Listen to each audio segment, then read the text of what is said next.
Sekarang ni kan makin popular saya nampak smart cooking robot macam ni. Dia selamat, tak perlu pakai gas, tapi dia fully electric. Sebulan nak gagak kan. Berapa banyak kita gunakan elektrik untuk masak guna smart cooking robot ni. Yang saya guna ni nama dia Kodi 21. Saya cocok plug, kita turn on, dan saya nak try ni resepi biskut kacang ni.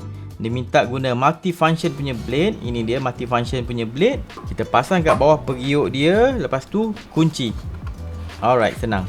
Pasang dekat base dia, tekan, ambil penutup, slotkan dalam tu, tolak ke kiri. Tengok power dia.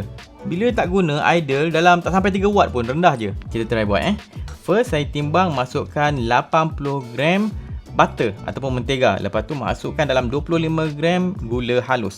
Isikan dalam periuk. Kita tutup secure penutup dia, bagi klip. Satu lagi, dan kita mulakan proses dia. Ni dia tengah whisk slowly ni. Proses ni akan gunakan power dalam 45 watt macam tu. Masukkan susu segar 25 gram. Biarkan dia kacau sikit lagi. Dah settle, kita masukkan pula ini mentega kacang, peanut butter, dalam 80 gram macam tu. Biar dia gaul sikit lagi. Lepas tu kita tambah 2 gram baking powder dengan 150 gram tepung gandum. Dan masuklah dalam periuk. Tekan next. Gitulah dia smart cooking robot. Kita just tekan next, buat kerja lain, sambung tekan next. Lepas tu tap. Siap. Biskut berkacang macam ni memang saya suka. Kalau peanut butter, saya suka gatah peanut butter. Kacang tumbuk tu, gula-gula kacang tu, semua saya suka. Asalkan ada kacang, memang saya telan lah. Okay, habis. Alright. Bagi saya bulatkan kejap dan saya akan bakar pada suhu 170°C selama 20 minit. Dan ini result dia. Boleh lah. Simple punya biskut. Next, saya nak buat kepak ayam goreng dengan sos gochujang. Dia suruh pakai 300 gram kepak ayam, tapi saya balon je 500 gram. Dia punya perapan simple. 5 gram halia, 5 gram bawang putih. Dua-dua ni saya dah cincang. Lepas tu campur je kicap, 20 gram lemon, 1 gram lada putih. Tapi ni saya bagi lebih sikit lah. Lepas tu perap lah. Minimum dalam 1 jam. Sementara perap tu saya nak buat dia punya sos gochujang. Ada bawang, ada halia, ada gula perang, ada... korang baca lah bawah ni.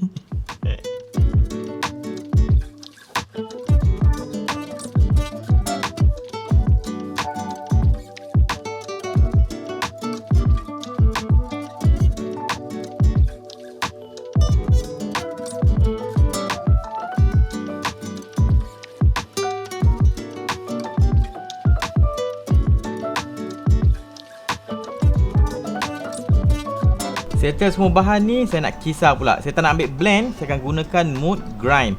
Bagi dia kisar, speed dia saya ambil 6 lah, tak naklah laju sangat. 10 maksimum, saya ambil 6 saja. Dan kita tengok power yang digunakan. Dalam 130 watt macam tu untuk mode yang biasa 67 ni tu. Kita tengok result sebab saya tak nak terlalu halus tau. Saya nak ada macam bawang-bawang sikit kat situ. Macam ni okey lah ni. Tapi nampak tak? Dia masih lagi cair kan? Jadi saya kena gunakan mode simmer. Mode simmer ni mula-mula dia akan didihkan dulu. Dalam 800 watt dia guna. Lepas mendidih dia akan slowkan power supaya kekal panas tanpa mendidih. Barulah kita punya sos ni akan makin lama makin kering tanpa hangus. Nampak tu? Kan dah pekat kan? Kuat bau sos Korea tu. Sebelum kita goreng, saya nak basuh dulu. Dia ada mode basuh sini, auto clean. Okey, pasangkan kita punya whisk tu. Masukkan air sabun dalam 500 ml. Okey, tutup dan tekan start. Ini kira bukanlah clean, betul-betul clean. Ini kira pre-clean. Macam tadi kita dah buat sos ni pekat. Bila dah buat pre-clean macam ni, senang nak basuh kerana dia dah panaskan air sabun dalam tu. Kacau, jadi lemak-lemak ke apa semua akan tertanggal. Okey, ni ayam yang saya perap tadi.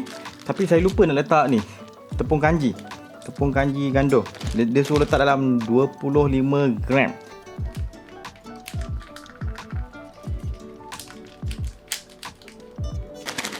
Plastik ni patutnya besar sikit lagi ni.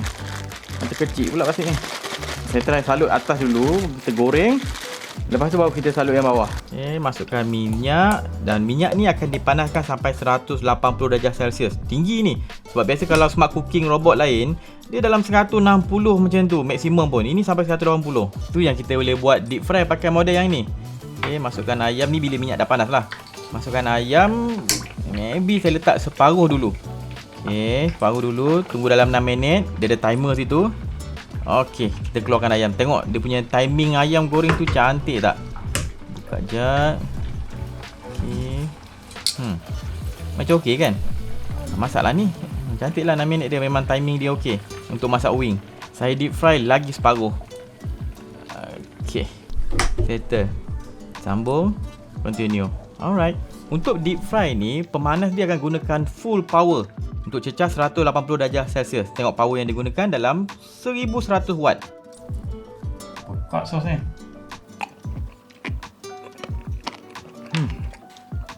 Pekatnya sos gochujang ni. Okay. Sedap. Okay. One more menu.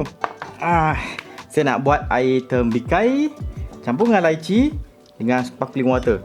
Sejujurnya saya memang tak pernah try resepi ni, tapi tembikai ni punya warna merah tu nampak macam manis. Manis lah. Tembikai okey. Sekarang saya nak blend. Campur dengan ais. Saya nak tengok berapa banyak power dia gunakan bila saya blend dengan full power. Tak adalah full power, maybe dalam pakai dalam 9 nya tu. Dalam 260 ke 300 watt dia gunakan.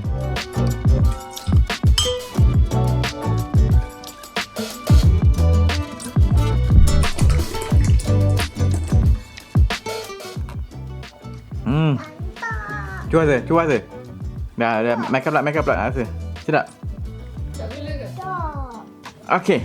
So, smart cooking robot macam ni ataupun yang ini model Kodi 21, dia tak guna power yang sampai 2000 watt. Walaupun dia punya rating 2000 watt, tapi dia takkan guna sampai banyak macam tu. Maksimum, saya dah tengok tadi, dia akan guna dalam 1100 ke 1200 watt. Itu kekuatan maksimum untuk pemanas ni. Kalau dia punya motor untuk pusingkan dia punya blade tu, saya tengok bila saya buat maksimum, kalau tadi kita test yang kisar biasa, blend yang biasa, dia dapat dalam 300 watt. Kalau kita naikkan sampai maksimum punya kelajuan, maybe ke 400 ataupun ke 500 watt. Jadi boleh kata yang motor untuk kisar tu dia boleh power dalam 500 watt, yang dia punya pemanas ni dalam 1200 watt maksimum macam tu. Jadi kalau kita tambah 1200 campur 500 jadi 1700. So dia boleh sampai 1700 maksimum, tapi orang tak guna sampai 1700. Sebab bila benda ni dah tengah panas menggelegak, kita takkan gunakan motor untuk kisar laju. Tak, kita kisar masa benda ni sejuk je. Kita tak ada kisar masa benda ni panas. Jadi smart cooking robot kita ni boleh share plug dengan device lain, tapi pastikan device tu bukan high power. Kalau contoh kita sambungkan dua plug ni dengan satu lagi induction cooker, induction cooker dia guna lebih 1000 watt ke atas. Ada yang sampai 2000 watt. Tak boleh share, tak boleh guna serentak. Dia mungkin kita boleh share plug, tapi bukan guna serentak lah. Nak share boleh, tapi kena pakai device yang power dia lebih rendah daripada 1000 watt. Okay, ini bab safety, power. Sekarang kita nak kira berapa banyak elektrik yang kita gunakan dalam sebulan secara average. First, kita nak tengok sekali makan ataupun sekali masak berapa banyak power dia gunakan. Kita akan blend dalam 1/3 jam dan masak maybe 1 jam lah masak untuk 2 lauk sekali terus.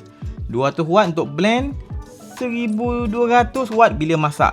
Jadi total power kita gunakan, kita kali je jam dengan power yang digunakan.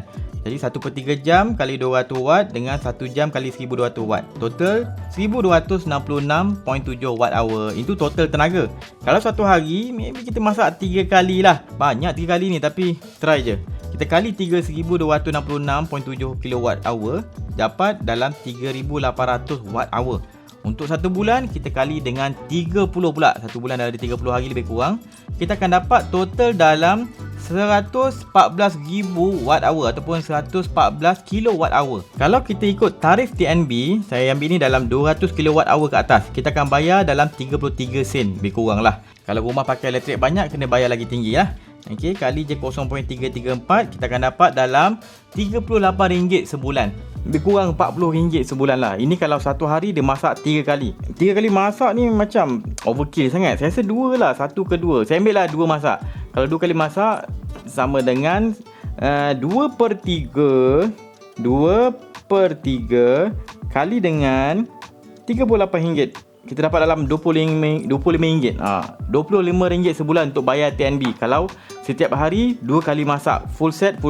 Itu kalau guna smart cooking robot macam Kodi 21 ni, memudahkan proses memasak, dia selamat tapi dia tak boleh masak sekali banyak lah. Janganlah kata nak compare ini dengan masak dalam satu kuali besar macam kawah tu. Memang ini tak boleh lawan lah. Disebabkan ini video sponsor, dia orang minta saya promote sikit lah dia punya produk ni. Ini dia punya app dia, Kitchen Idea. Kita boleh tengok resepi, kalau ada bahan boleh tengok sini. Peralatan yang diperlukan pun dia bagi juga. Contoh yang resepi tadi, dia perlukan basket ni dengan stirring punya blade. Kalau buat roti, dia ada blade untuk menguli pula. Yang saya tengah guna ni namanya multi purpose punya blade. Kalau kita nak kukus, dia bagi juga steamer. So, kalau nak Kodi 21 ni, diorang tengah ada promosi sampai 15 Jun. Link dekat description. Okay, itu je. Kalau nak tengok banyak lagi konten menarik dekat Berani Buat ni, boleh pergi ke YouTube Berani Buat.